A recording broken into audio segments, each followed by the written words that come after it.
प्रधानमंत्री उच्चतम शिक्षा अभियान अर्थात पीएम उषा अंतर्गत नागपुरात राष्ट्रसंत तुकडोजी महाराज विद्यापीठात सांस्कृतिक विविधता आणि संवेदनशीलता या विषयावर 3 दिवसीय कार्यशाळेचं आयोजन करण्यात आलं आहे।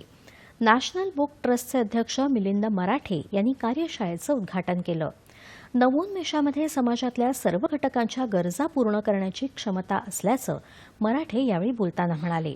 आयुर्वेदाच्या आधुनिक वैद्यकशास्त्रातल्या एकीकरणापासून ते बहुभाषिक कृत्रिम बुद्धिमत्ता साधनांपर्यंत भारताची वैज्ञानिक प्रगती सर्वसमावेशकतेच्या आधारे बहरत आहे। सांस्कृतिक विविधता हा केवळ वारसा नसून तांत्रिक उत्कृष्टता आणि सामाजिक प्रगतीसाठी एक प्रेरक शक्ती आहे असं ते म्हणाले। या निमित्तानं विद्यापीठ परिसरात फूड फेस्टिवलचं आयोजन करण्यात आलं आहे। यामध्ये भारतातल्या विविध राज्यातल्या खाद्य संस्कृतींचं दर्शन होत आहे।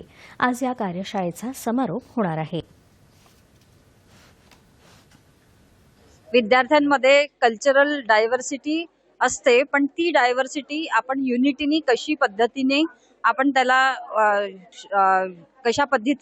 त्याला डायव्हर्सिटीला एन्जॉय करून पण युनिटी मेंटेन आपण करू शकतो, याबद्दल हा वर्कशॉप आयोजित करण्यात आलेला आहे।